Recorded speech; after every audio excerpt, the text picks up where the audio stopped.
don't know why I got the giggles all of a sudden.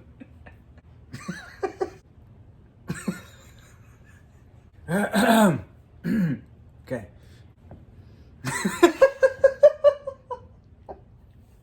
I don't know what it is. It just came on me.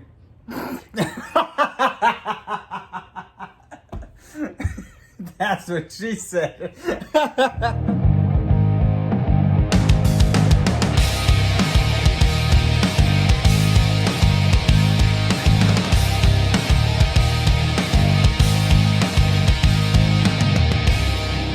Hey guys, it's Brandon. And it's Jonica. Welcome back to our channel. We are Roots Like a Tree. If you are new to this channel, welcome. Thanks for checking out this video.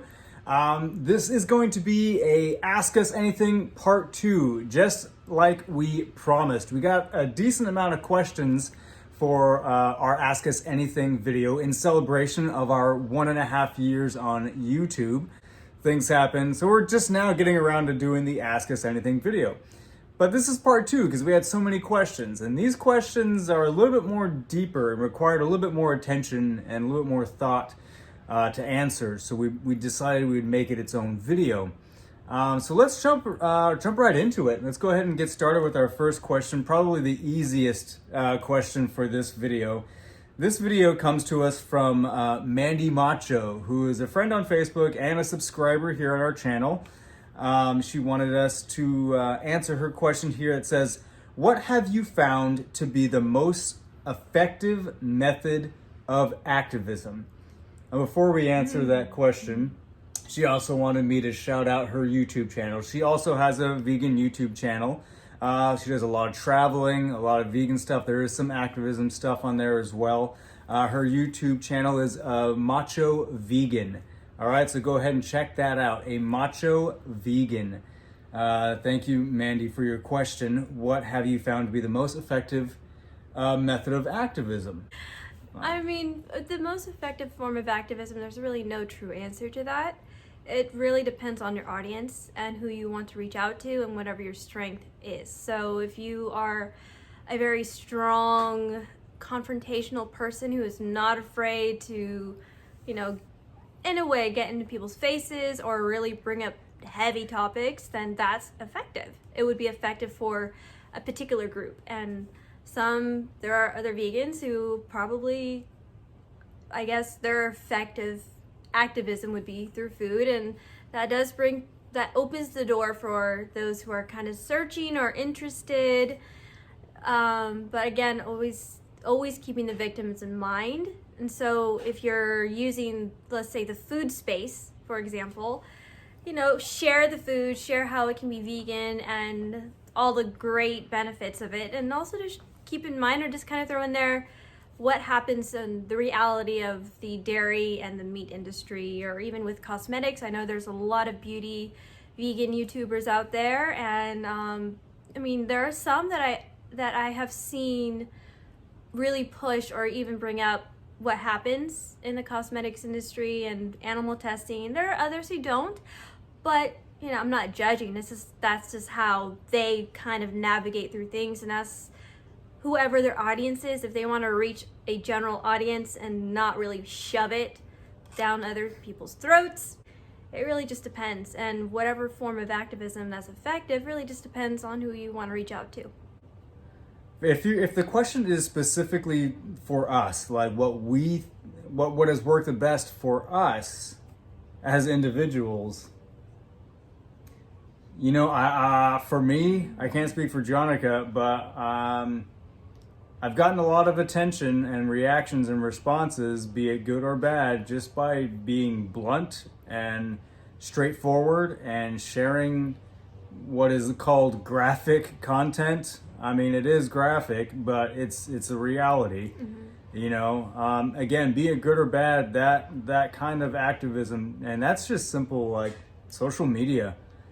Sharing things on social media, Facebook, Instagram, and just really exposing what's going on behind closed doors that people refuse to see.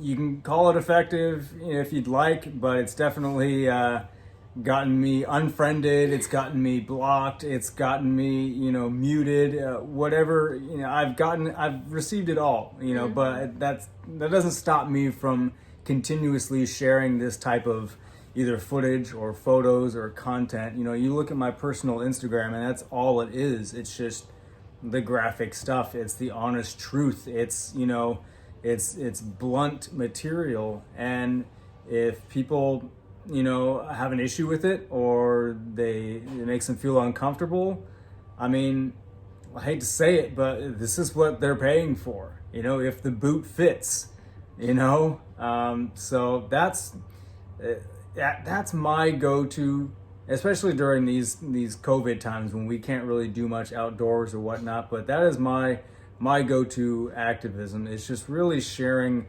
the hard pills to swallow. But what about you? Just for you as an individual, you personally. Well, I do share some graphic stuff. I have shared in the past the health information and environmental impact. However, that wasn't exactly where my heart was. I always felt like it, for me personally, this is not on anyone, but for me, I felt like it kind of deviates from the true victims. And so I have shared the gruesome images, the documentaries, the things people wouldn't want to see or hear about. And I have been unfriended as well. And I mean, that's fine, but then it kind of sucks because, we thought we had friends and now these friends are gone.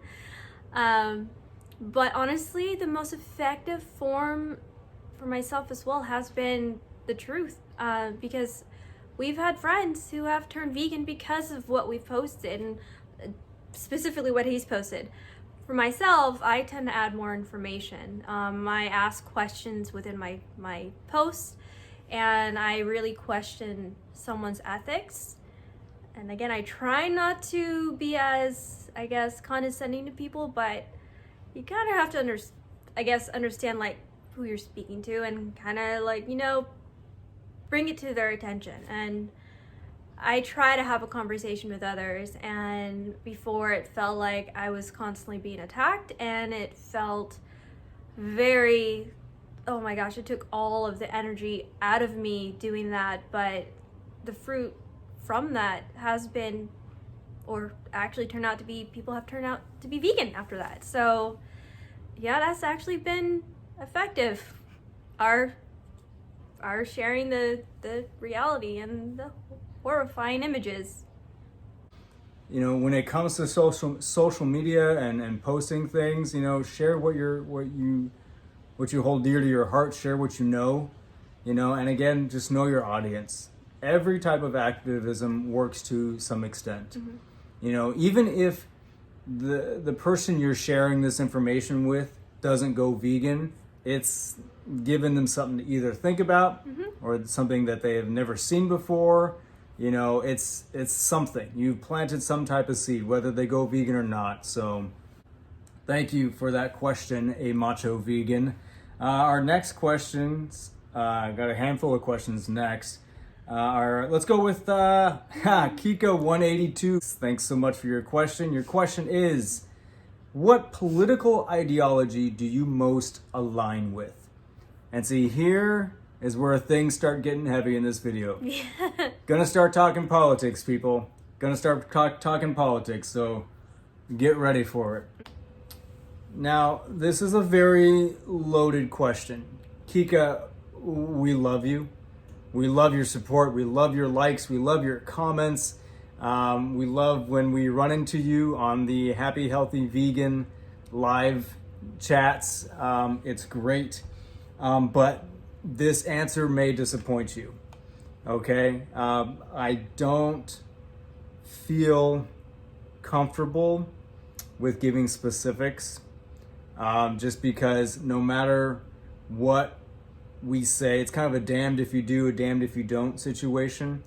No matter what we end up saying, it could get flipped on us, and things can go south. But just know that if it brings anyone comfort, we did not vote Republican. Okay, so if that brings anybody any comfort at all, we did not vote Republican. We want Trump out just as much as the next person that has a brain.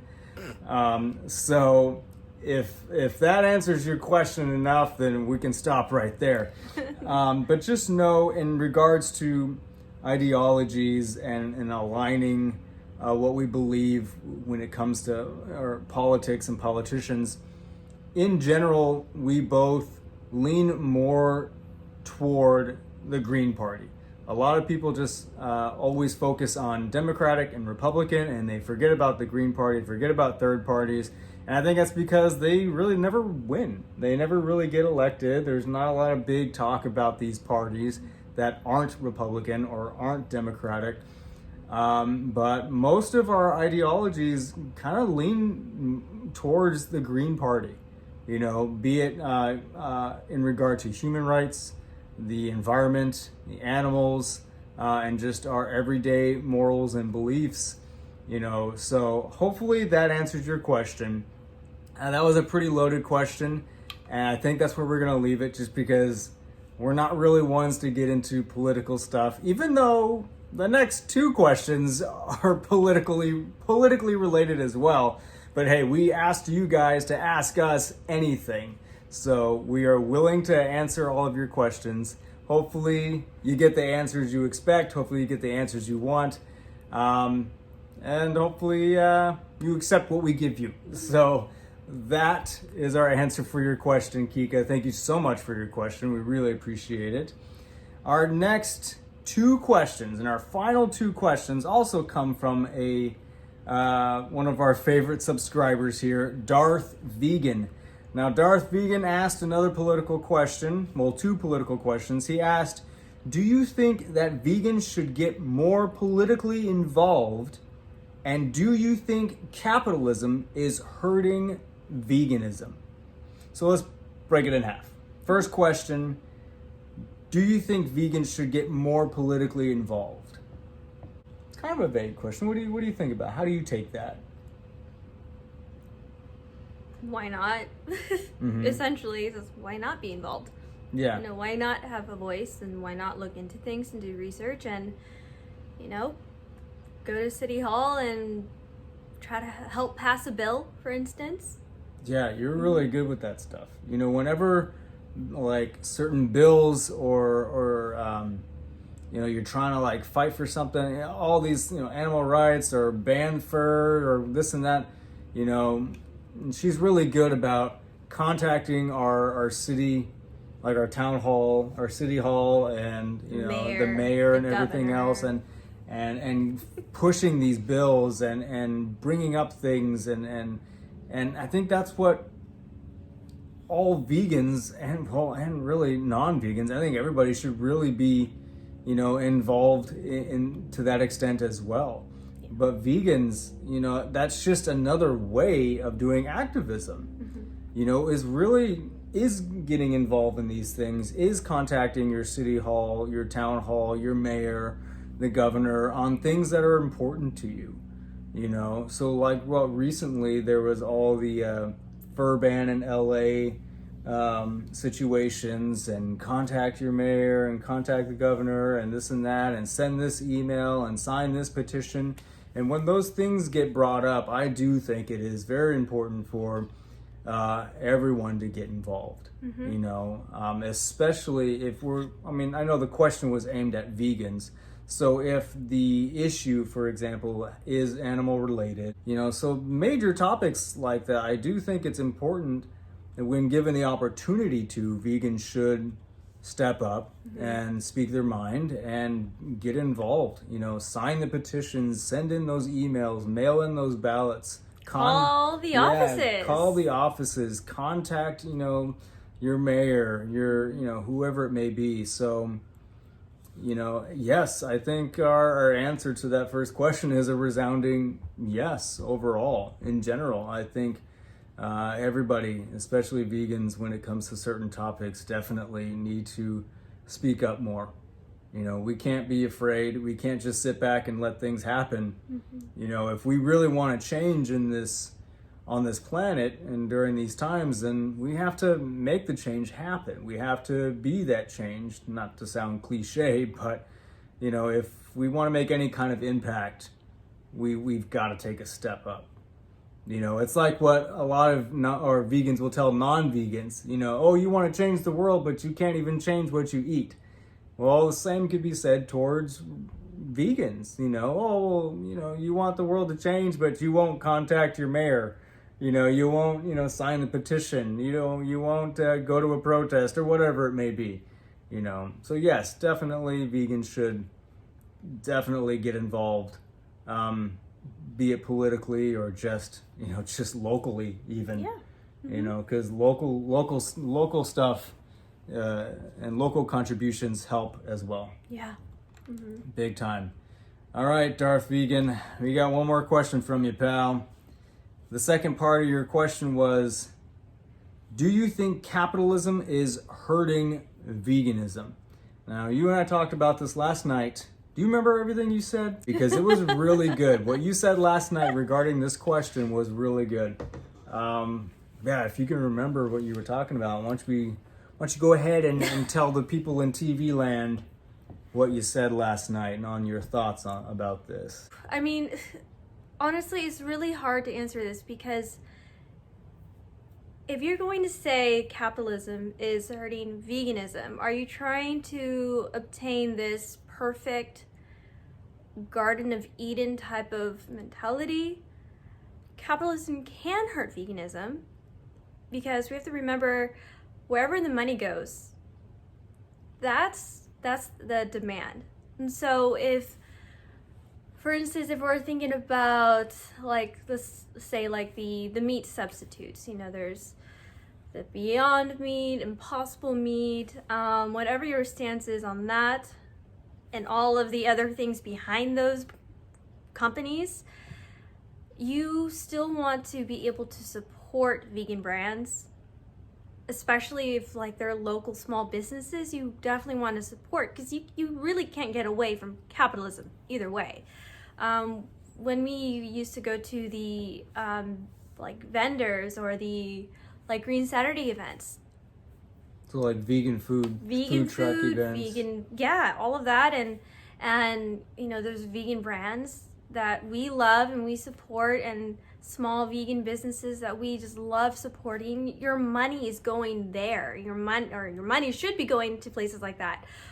But if you're also in the mind frame of, well, I want to push the bigger companies in the direction of veganism. So now let's talk about cosmetics, because this is probably the best example I can kind of, I guess, explain. So let's take a large brand, and this large brand company tests on animals, and they own these tiny brands. Okay, I don't want to mention any names, but they own other brands, and one of the brands used to be vegan, or they're working towards vegan products. Now the question is, do you want to support that small brand that's not necessarily vegan, but they're making vegan products, and they say they're cruelty free, but their parent company is not? Do you feel comfortable to support that brand and say, hey, I want your parent company to see that there's a demand for vegan and cruelty free products, so please put this out more? And hopefully that will speak to the parent companies and they will see that there's a demand. So that is basically what capitalism is. There's so many layers to it, and we can also talk about the environmental aspect. So are you more concerned about something being sustainable, or are you wanting to support a vegan leather company because they make vegan leather and you want to show people that, you know what, you can still be fashionable but be cruelty free and it can be vegan? So there's that as well. I mean, it's such a loaded question, but I guess you would just have to kind of choose where you feel most comfortable putting your money, because money talks. Unfortunately, it does, and that's just how the economy works. And we can also bring up the Oreo cookie type of thing. So Oreo cookies technically are vegan, but they also destroy the environment. So if you don't want to because of the palm oil. Because of the palm oil, exactly. And so if you don't want to destroy the environment, that's indirectly destroying the environment and also indirectly harming and pretty much making these animals homeless, then don't put your money towards that. Probably look for that vegan Oreo cookie or vegan cookie instead that doesn't use palm oil, or if you're okay with using sustainable palm oil. There's so many little things to kind of consider, and it really depends on individual people, really. Yeah, I guess, yeah, it's a tough question. Yeah, it is. It's based on where you want your money to go to. Now, when you're asking, is capitalism hurting veganism?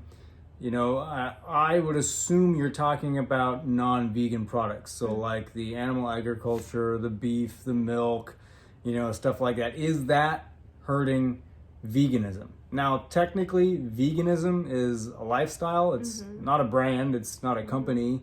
So it can't really be hurt in that sense. But is it hurting? I guess let's talk about, the animal agriculture.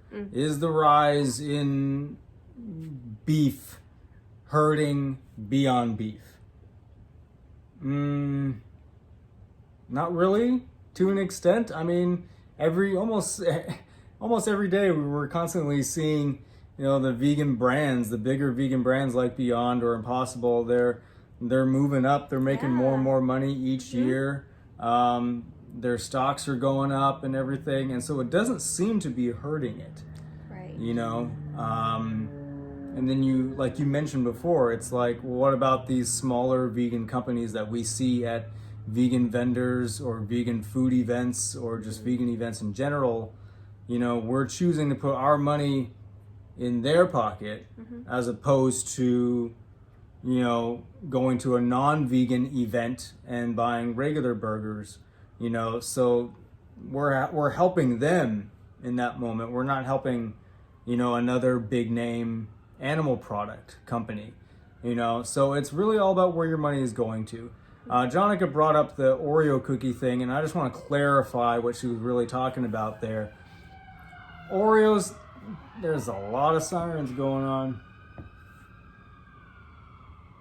They're after you. They know I smuggled you from the Philippines. They knew it. So the Oreo thing, I made a video on this before. In fact, it's our most watched video and our most hated video on this channel. Because people don't like hearing that we feel like the Oreo cookie is not vegan. In our opinion, the Oreo is not vegan. Though it does not contain animal products in it. The chocolate is not real chocolate. The cream doesn't have dairy products, The process of making the Oreo cookie destroys the environment. Yes. Because it uses palm oil. Palm oil, canola oil, and vegetable oil, they're all the same thing. They're just reworded for marketing differences and marketing purposes. And to obtain the palm oil, the canola oil, the vegetable oil, whatever you want to call it to make yourself feel better, you have to chop down a specific type of tree plant in the Amazon. Now, in the Amazon, every single day, 3 soccer field lengths of land are being burnt to the ground every single day to obtain this oil in order to make products like Oreo cookies or Pop-Tarts or whatever else, people think are vegan snacks or vegan products. And in this process, with the burning of the Amazon, the cutting down of the trees, animals are in fact being killed unintentionally and somewhat intentionally because poisonous traps are laid out the surrounding areas in order to keep animals away. The animals instinctively and naturally get curious, they consume the poison, and they die. So to keep animals away, there are traps set up, there's poison set up, so animals are dying because of that. And on top of that, obviously trees are being burnt down and cut down. So there goes their home. There goes their protection. So you are indirectly killing animals, but also somewhat directly destroying the planet when you buy products like Oreos. That is why we feel like, because of the destruction that it causes to animals, which is what vegans are against, and the planet, which is what vegans are against, our planet, theirs too, we don't feel like Oreos are vegan. And a lot of vegans, you know, they get pissed off when they hear that shit because they love that there's a cookie out there that they can be addicted to that has no animal products in it. So don't take away my love for Oreos by telling me it's not vegan, you know. So, but again, that's how we stand on not just the Oreos, but that's where we stand on oil in general. We don't use oil to cook. We don't. In fact, we are very happy that Happy Healthy Vegan has come out with a brand new cookbook that is an oil-free cookbook. And this is not a pitch, but if it works, it works. Go check out Happy Healthy Vegan right now and get your oil-free cookbook today. But this is where we stand on oil in general. We avoid it like the plague. Well, actually, we can't say that because clearly we're in a plague right now, so to speak, and people are still not giving two fucks about it. They're still out there doing whatever the heck they want. So yeah. I guess we can't say avoid it like the plague anymore because people are idiots. But yeah, we just avoid cooking with oil and buying products with oil in it. I'm not trying to put ourselves on a pedestal by saying that. That's just a fact. We avoid oil, you know, because we don't want to contribute to these big companies that destroy the earth and kill animals, be it intentionally or unintentionally. The fact remains is animals are still dying for your Oreo cookie, for your Pop-Tarts, for your Doritos, for whatever it may be. And so that, I guess, in a way, is us avoiding capitalism toward Nabisco and towards you know, Lay's or whatever. You know, so that's where we stand. That's, you know, just to kind of re-edify and clear things up when Jonica mentioned the Oreo example. So Darth Vegan, I hope somewhere along the lines of our ramblings and our spewage and the sirens in the area, I hope you discovered an answer there that is somewhat satisfactory. So I'd say that about wraps it up. I mean, I feel like this is going to be a much longer video than the previous one. But you know, they were good questions. A lot to think about. They definitely give us a lot to think about. And we talked about these questions a lot before making this video. We really wanted to understand to the best of our ability and our knowledge these questions and where they might go and how we should answer, or you know, what our personal beliefs are on these topics and these issues. So thank you so much, a Macho Vegan and Kika182 and Darth Vegan. We love you guys. Thanks so much for your questions. If you like this video, you guys, give it a big thumbs up as always. If you didn't like it, give it a thumbs down. Still helps the YouTube algorithm, helps us out. And if you haven't done so already, hit that subscribe button, click the little bell icon at the top there. That way you can stay up to date and notified with all of our video uploads. Thanks for watching. We love you guys, and we will see you next time.